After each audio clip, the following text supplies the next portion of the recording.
కుటుంబము అనే తోటను సాగు చేసుకునేటువంటి ఆదాము వలె ఓ పురుషుడా, నీకు దేవుడు అనుగ్రహించిన తోటలు రెండు, ఒకటి ఏదెను తోట, రెండవది కుటుంబము అనే తోట.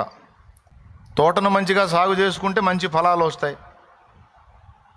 భార్య, పిల్లలు, కుటుంబ వ్యవస్థను జాగ్రత్తగా కానీ నువ్వు సాగు చేసుకుంటే మంచి ఫలాలు, మంచి కుటుంబంగా వర్ధిల్లుతారు.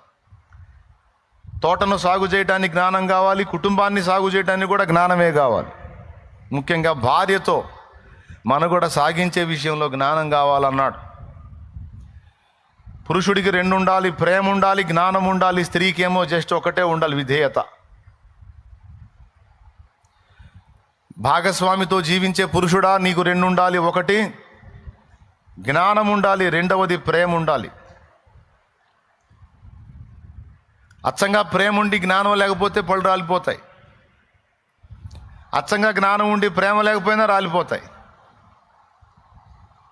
కాబట్టి ఎగురుకుంటా పెళ్లి చేసుకోగానే సరికాదు బాబు, పళ్ళు రాలకుండా చూసుకోవాలనేది ఒక సలహా. దేవునికి స్తోత్రం. పెద్దగా చెప్పండి. అలాగే స్త్రీకి చెప్పిన హెచ్చరిక ఒక్కటే, స్త్రీ ఏం చేయాలంటే భర్తకు విధేయత చూపాలి, లోబడి ఉండాలి అన్నాడు. సరే, బలవంతులా బలహీనులు అనేది పక్కన పెడితే కాస్త పెద్ద చిన్న తారతమ్యం ఉందిగా. పెద్ద చిన్న తారతమ్యం లేదా? ముందు పుట్టినోడు పెద్దోడు బలవంతుడు, వెనక పుట్టినోడు చిన్నోడు బలహీనుడు.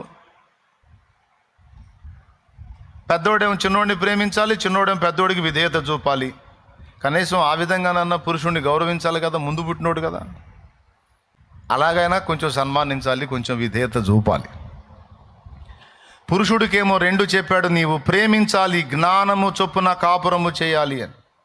స్త్రీకేమో ఒక్కటే చెప్పాడు, నీవు లోబడి ఉండాలి, నీ భర్తకు విధేయత చూపాలి అని.